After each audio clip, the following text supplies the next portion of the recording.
nature. And they laugh at astrology. Yeah, no, of course. They think it's just, superstition, and it's, the basis of someone who's really gullible and quite ignorant, etc., very unsophisticated, etc. And here we see astrology, which was spiritually based, that really had meaning, that really gave an understanding of the cosmos and of life in a really meaningful way, really became marginalized. And astronomy became, its ugly stepson or whatever.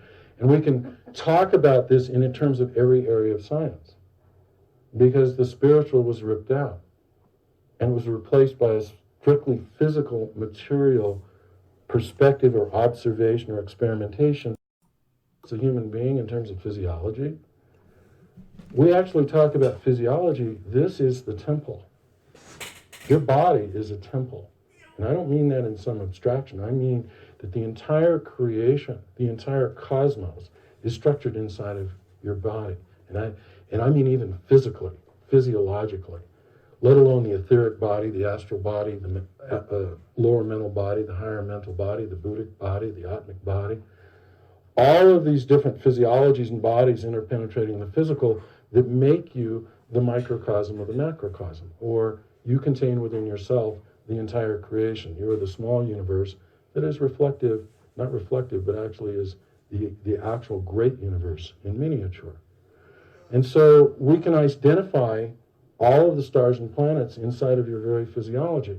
Well, when you go into the doctors and they're trying to figure out what's wrong with you in terms of health or disease, is any of this based on consciousness, or that these parts relate to principles or moral laws or actual levels that have to do with spiritual realities and truth? Absolutely not. They're looking at you as if you're a car, and you go into the shop for a 30,000-mile tune-up, and we're going to change out your kidneys, or we're going to change out your heart, and these kinds of things where there's no understanding, or let's just say there's darkness here.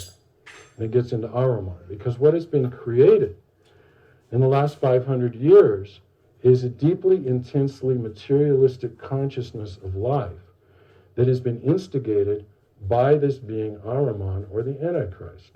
And it is permeated through human culture and every soul. It's part of what each and every one of us has to deal with. It's part of the evolution of humanity. It's part of us as spiritual beings.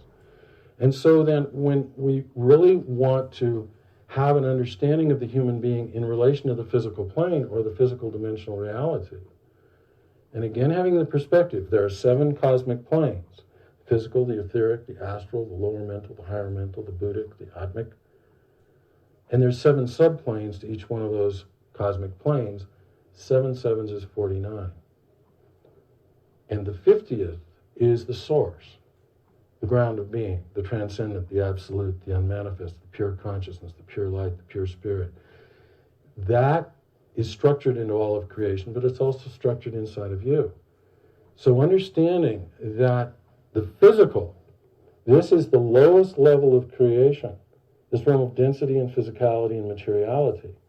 Our true home is at the highest level of creation. This transcendent, the absolute, the pure light, the pure consciousness. If we looked at each one of you clairvoyantly, we'd see you as a small sun, radiating light out in terms of a spiritual source of light. You probably heard of, and maybe even had your aura photo taken. Where's all that light coming from? It's coming from you. You're a center of light. And even with our crude photographic ability at this point, Kirlian photography, we still are able to gain a certain limited objective perspective in terms of this deeper reality of you being a being of light. So here, we're spiritual beings in the material world. We have come from the highest level of creation to the lowest level of creation. This physical body that we've incarnated into is our vehicle for the soul and spirit to express through. This physical vehicle has very genuine, real physical needs. It needs food, clothing, and shelter, just to put it in a basic way. So we're going to find that in this world, we have to master, and we have to come into right relationship, excuse me, with this dense physical reality. We have to eat every day or we're going to die. Which means we have to take the sustenance of the physical world in order to feed and nourish the physical part of our being. Does our spirit need this? No. Does our soul need this? No. Our physical body needs it. And so we're going to find an alchemical transformative process takes place in the metabolic system, taking this outer world into your being. How does that actually transform? In terms of that becoming cells in your body and blood in your bloodstream. We are talking about spiritual processes of metamorphosis or alchemy. They're highly mysterious. I mean, basically, science can't really answer these kinds of questions. And they don't. But we know that if we don't eat, we're going to die. And so if we're going to complete our intentions by coming here, and let me assure each and every one of you, on average, most of you spent a minimum of 500 years in the spiritual worlds preparing for this incarnation. So do you think this is important? Yeah, it's extremely important. You have very important intentions as to why you came in here. But what happens to most of us when we come in here? We get conditioned and educated in such ways that our lives are defined for us, that we're supposed to go to school, get a job, get married, have some kids, and then retire and go play golf. No. But that, I mean, being a little facetious, but not overly so, that really, when most people look at what life is about, that's really the way they tend to look at it. That is totally untrue. We're here to evolve our consciousness. We're here to become enlightened beings. We're here to establish cosmic consciousness. Cosmic means all-inclusive. Even though you have these 7 bodies and you actually are living and active on all 7 cosmic planes, while you're in this physical body, are you consciously aware of your activity on these 7 cosmic planes? No. Why not? Because the focus is here, but understand that what you're designed, and it's already structured inside of you, designed to do is be in the physical and still be consciously operating at every level of creation at the same time. That is cosmic consciousness, and it has to do with aligning your individual consciousness with the divine consciousness and really living as a cosmic spiritual being, which is exactly what you are. But to the degree that I can convince you that you're not a cosmic being and that you really don't have much significance or importance, you really don't have much power, and then I can put your attention on just trying to survive at a physical level in the physical world, that most people define their lives from the standpoint of their jobs. They're working, how much money they make, and basically their status in this overall kind of economically defined environment. And what has happened, this is not the way it's always been. In fact, we're going to find this is really the result of the last 500 years. Before that, we're going to find that people were based in a deeply spiritual consciousness and had an awareness of these deeper realities that we're talking about. Even though they hadn't really unfolded a sense of self or a sense of individuality at that point, this is part of the evolution of consciousness. It was more tribal, it was more family, it was more group-oriented, and we're going to find that was a phase, but we actually have to unfold that totally unique sense of identity or spiritual individuality that each of you embodies, that you're in this evolutionary process of progressively unfolding to a state of divine perfected expression.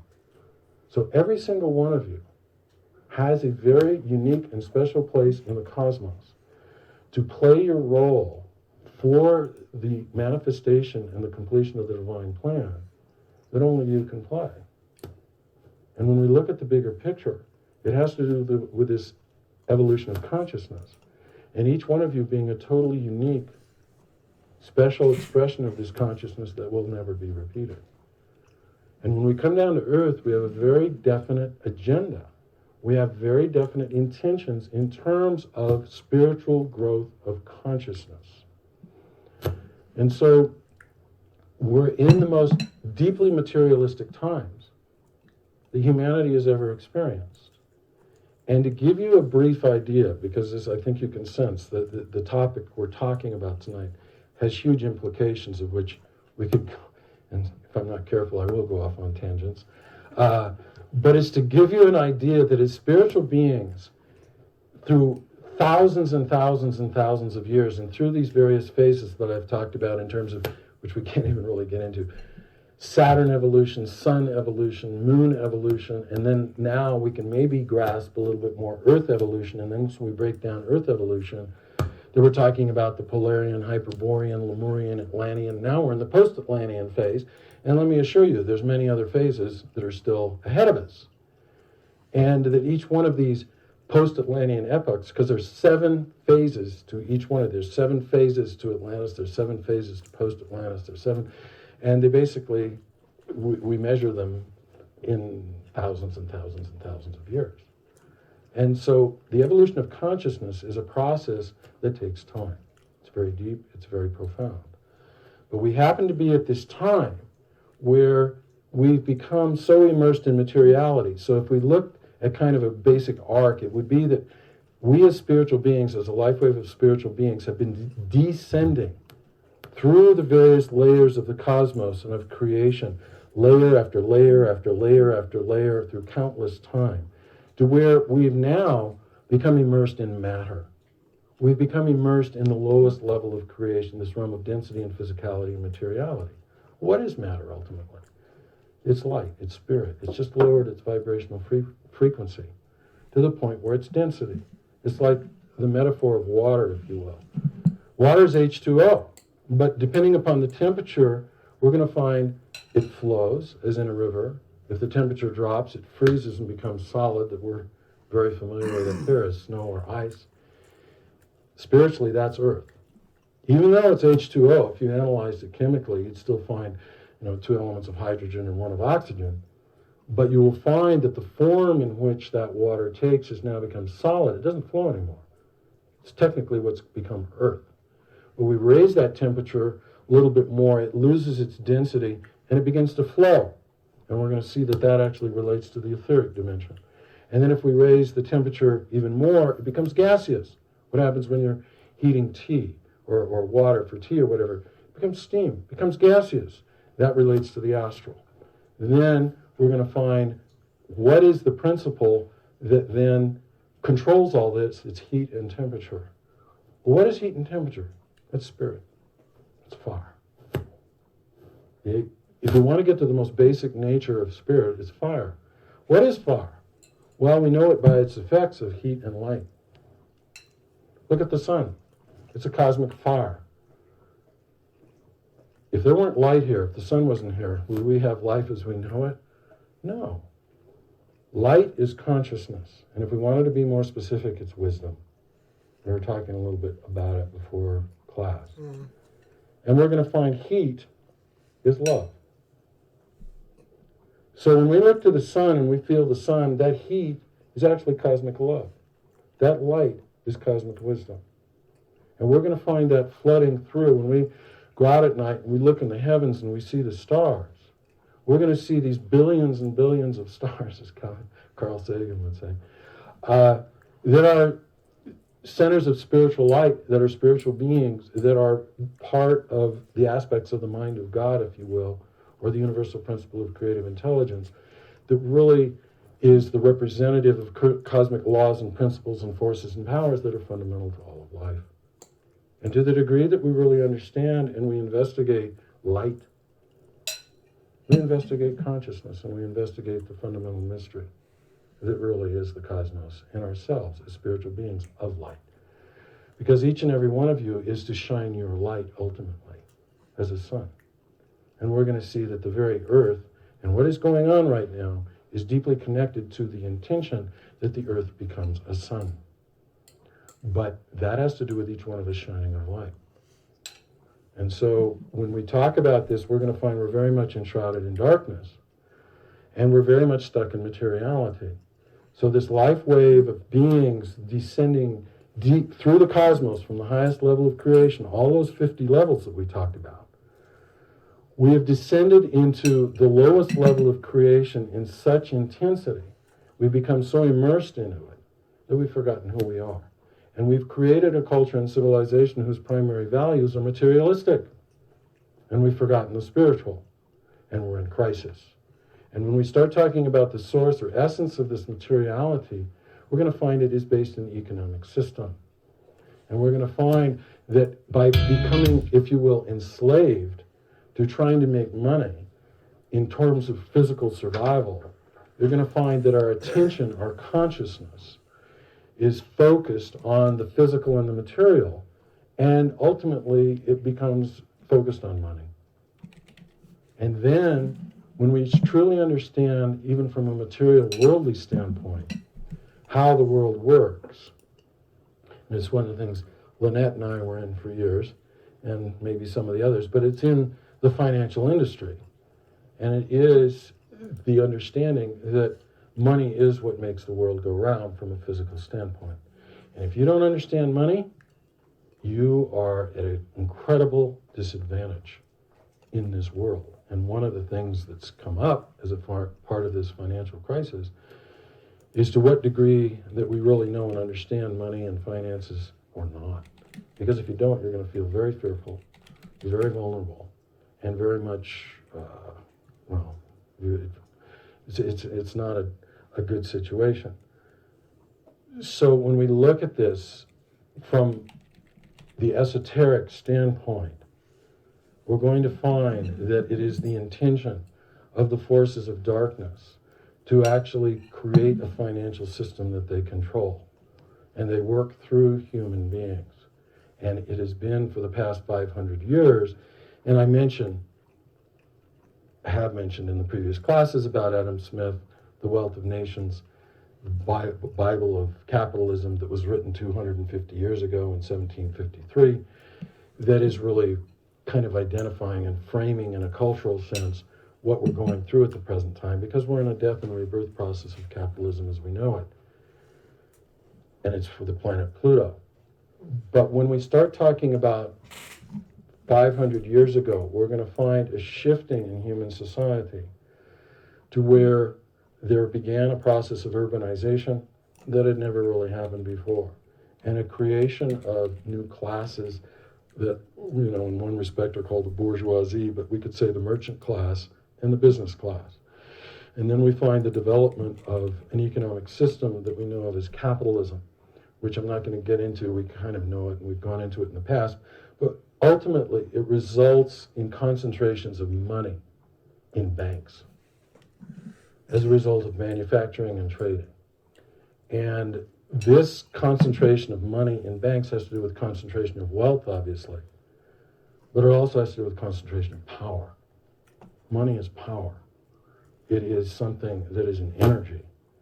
And it's as spiritual as anything else, but what we do to get it, and once we've got it, what we do with it, those are very spiritual issues. They are very moral issues. And so there's huge amounts of confusion and misunderstanding surrounding money.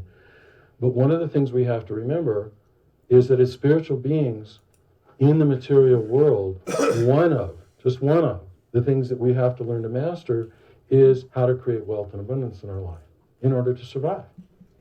But it's one of many things. But we have become a society that's become the primary focus of what it is we do, to the exclusion of all these others. And that is a culture and human beings that are very much out of balance. So when we look at this, we've come to a crisis to where the financial system is collapsing and falling apart. The banking system and that which is the heart of the financial system, which is the Federal Reserve System.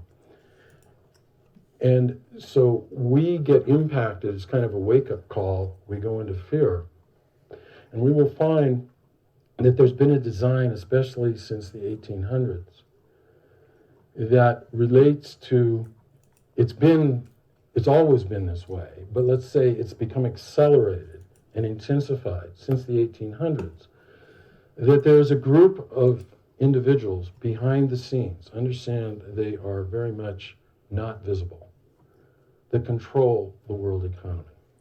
And they are the henchmen, or the human representatives, if you will, of this being of darkness, Ahriman, the Antichrist, which we'll be getting into. And so we will find that the world economy and the whole financial economic system of the world is controlled by darkness. And it's one of the elements that we've gotten into in previous classes, the necessity as individual spiritual beings to realign ourselves with our career, with how we create wealth and abundance, with the economic system, so that we get clean with it. and we really are able to operate morally, spiritually, and in full consciousness in terms of how we create wealth and abundance in our life, because karma is associated with everything that we do. And how we create wealth and abundance in our life, there is karma associated with that. And it's basically raising consciousness, there's good karma associated with it. Lowering consciousness, there's negative karma associated with it. That's just very brief.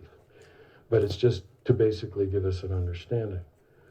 So when we talk about the Antichrist, one of the things to understand is the bigger picture of evolution.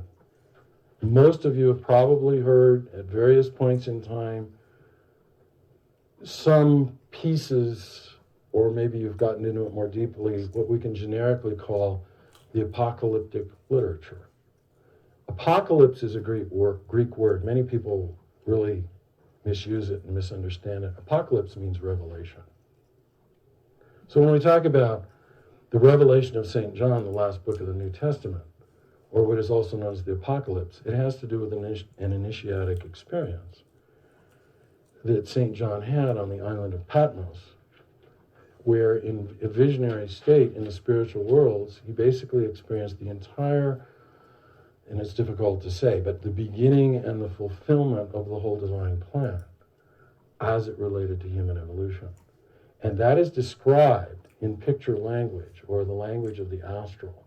That is the language of the soul, where that is represented in, the beast and 666 and various other things. But basically, he's taking the entire evolution of humanity from beginning to the fulfillment, the ultimate completion. But he's doing it in picture language, and then people try to understand it and interpret it.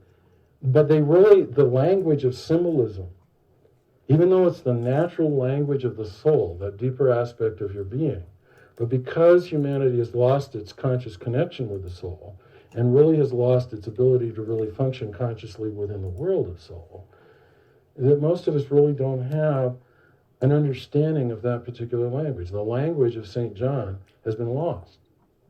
It's like also saying Nostradamus. He was deeply immersed in this stuff, and the language of Nostradamus has been lost. People who say, oh yeah, I understand it. It was like what we were talking about before class.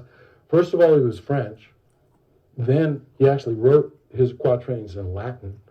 And then, if they get translated into English, well, wow, we've got a few steps in between the original. Plus, he wrote it in a symbolism and a language that's so archaic that it goes back to Greek and Roman mythology, and it goes back to a language and an understanding of the mystery schools and the spiritual path. It was a fundamental experience for initiates that really had to do with a deep, lively, clear, conscious understanding of these inner spiritual worlds that were very much alive for the ancient peoples and were the basis of their literature and their culture. Do we have that? No, they don't even teach this stuff in school, and they haven't in so long. This would be what would be called the classical education that would have been back maybe at the beginning of the 1900s, where they would have had this, but they would have taught it and they still wouldn't have even understood it. They would have taught it out of a certain sense of fondness for that which is beautiful from the past, without really any real sense of the meaning of what it was. And it would activate certain feelings and emotions that really are genuine and are good. But we've lost that. We've lost this language. So when people start quoting about, revelations, which you see, or you see people quoting about Nostradamus or various things like this, you have to take it with a grain of salt, because most of them really don't understand what they're talking about. And they're really doing it from a level of consciousness that really is not in alignment with these deeper truths. But it is the destiny of each and every one of you to go through that same experience that St. John put down for us in Revelation. It is a universal initiatic experience for us to actually directly experience this whole panorama of the whole unfoldment of the divine plan cosmically in your own soul, and to understand what we've been through, where we are now, and where it's going. And when we look at that, chapter 13 of Revelations, we're going to find is very pertinent to this time. And it is that it really takes enlightened masters or clairvoyants who have the ability to go into the spiritual world and experience the Akashic record or the memory of nature or the memory of the universe to really livingly understand what is contained within Revelations and be able to explain it. And fortunately, we do have those individuals who have done that for us, and it's part of our culture if you look hard enough. And we were talking about Rudolf Steiner before class, and a lot of this comes from Rudolf Steiner, not all of it by any means, because we can find the same things in the Vedic tradition. We can find the same things in the Judaic tradition. We can find these in theosophy. We can find them in anthroposophy, Rosicrucianism, esoteric Christianity. There's many, many sources once you start looking. And basically what it's saying is that the timing for the incarnation of the Antichrist or Ahriman is now. So I want to talk a little bit about this. Ahriman, this very term, comes from the second post-Atlantean epoch. We're in the fifth post-Atlantean epoch. The first post-Atlantean epoch was that of Vedic India. And it was a 2,160-year period about 10,000 years ago, about 12,000 years ago.